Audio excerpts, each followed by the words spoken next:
Welcome to my channel. అందరూ ఎలా ఉన్నారు ఫ్రెండ్స్? అందరూ బాగుండాలని కోరుకుంటున్నాను. ఈరోజు రెస్టారెంట్ స్టైల్లో egg masala curry or gravy ఎలా చేసుకోవాలో చూసేద్దాం రండి. కావాల్సిన ఐటమ్స్ చూసేయండి ఫ్రెండ్స్, ఏమేమి ఐటమ్స్ కావాలో. సో ముందుగానే ఎగ్స్కి గాడ్స్ పెట్టేసి పసుపు, కారము, ఉప్పు వేసేసి కొంచెం ఆయిల్ వేసేసి ఫ్రై చేసేసుకోవాలి. తర్వాత గ్రైండ్ చేసుకోవడానికి ఎండు కొబ్బరి, 2 రెమ్మలు వెల్లుల్లి, తర్వాత అల్లం ఫ్రెండ్స్. సో ఇలా అల్లం కట్ చేసి పెట్టుకోవాలి. తర్వాత 4 లవంగాలు, 4 మిరియాలు, 2 పీసులు చెక్క ఫ్రెండ్స్. ఇంతే క్వాంటిటీ వేసుకోవాలి, ఎక్కువ వేసుకోకూడదు. ఎక్కువ క్వాంటిటీ చేసుకుంటే ఎక్కువ వేసుకోవాలి. ఓకేనా ఫ్రెండ్స్? నా ఛానల్ని చాలామంది సబ్స్క్రైబ్ చేసుకోకుండా చూస్తున్నారు ఫ్రెండ్స్. ఖచ్చితంగా సబ్స్క్రైబ్ చేసుకోండి. నా కుకింగ్ నచ్చితే ఖచ్చితంగా సబ్స్క్రైబ్ చేసేసుకోండి ఫ్రెండ్స్. తర్వాత పచ్చి కరివేపాకు ఫ్రెండ్స్. పచ్చి కరివేపాకు must and should friends.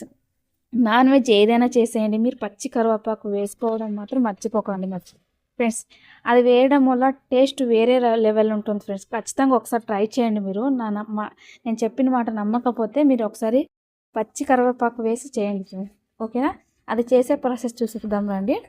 Gas on చేసేసి ఆయిల్ వేసేయండి ఫ్రెండ్స్. తర్వాత ఆయిల్ వేడైన తర్వాత ఆవాల, జీలకర్ర, ముందుగా కట్ చేసి పెట్టుకున్న ఒక ఉల్లిపాయ, 2 పచ్చిమిర్చి వేసేసి కొంచెం సాల్ట్ వేసేసి బాగా ఇలా ఫ్రై చేయండి ఫ్రెండ్స్. 50% ఫ్రై చేస్తే ఓకే ఫ్రెండ్స్. ఎక్కువ ఫ్రై అవ్వాల్సిన అవసరం లేదు. ఓకేనా ఫ్రెండ్స్? చూడండి ఇలా ఫ్రై అవ్వాలి. తర్వాత ముందుగా గ్రైండ్ చేసి పెట్టుకున్న మసాలాని మనం వేసేయాలి ఫ్రెండ్స్. తర్వాత పసుపు యాడ్ చేసుకోండి. గరం మసాలా, మీ దగ్గర ఎగ్ మసాలా ఉంటే ఎగ్ మసాలా వేసేసుకోండి. తర్వాత ధనియా పౌడరు. ఇంతే ఫ్రెండ్స్.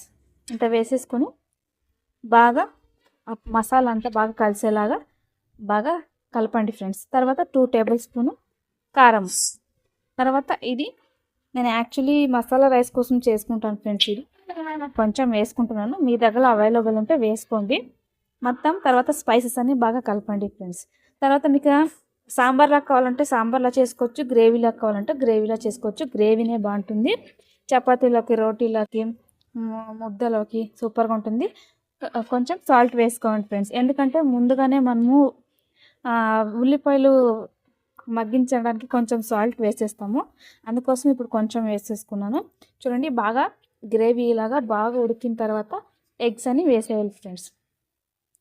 అన్నీ వేసేసిన తర్వాత ఇంకొకసారి ప్లేట్ మూసేసి బాగా ఉడికించాలి ఫ్రెండ్స్. చూడండి ఫ్రెండ్స్, నా ఛానల్ని చాలామంది సబ్స్క్రైబ్ చేసుకోకుండా చూస్తున్నారు. ఖచ్చితంగా మీకు నా కుకింగ్ వీడియోస్ నచ్చితే సబ్స్క్రైబ్ చేసేసుకోండి. ఓకేనా ఫ్రెండ్స్? లైక్ చేయండి. నాకు ఎందుకంటే నా వీడియోస్ నచ్చితేనే లేదని మాకు ఎలా తెలుస్తుంది ఫ్రెండ్స్? నచ్చితేనే కదా ఇంకొక వెరైటీ ఐటమ్ మీకు ఏదైనా చేసి చూపించగలం మేము. Okay friends? అలాగే సబ్స్క్రైబ్ చేసేసుకోండి. నా ఛానల్లో కుకింగ్ వీడియోస్ మీకు నచ్చితే ఓకేనా ఫ్రెండ్స్? ఖచ్చితంగా సబ్స్క్రైబ్ చేసేసుకోండి. చాలామంది చూస్తున్నారు కానీ లైక్ చేయట్లేదు, సబ్స్క్రైబ్ చేసేసుకోవట్లేదు ఫ్రెండ్స్. ఖచ్చితంగా సబ్స్క్రైబ్ చేసేసుకోండి. చూడండి ఫ్రెండ్స్, ప్లేట్ తీసిన తర్వాత ఇలా ఉంది కన్సిస్టెన్సీ.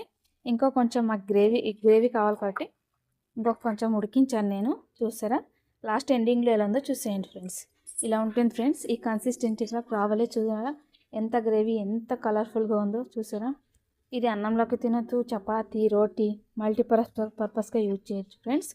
మీకు నచ్చితే ఇలా చేసుకుని ట్రై చేయండి ఫ్రెండ్స్. ఖచ్చితంగా నచ్చుతుంది. Okay friends, thank you to all. Bye bye.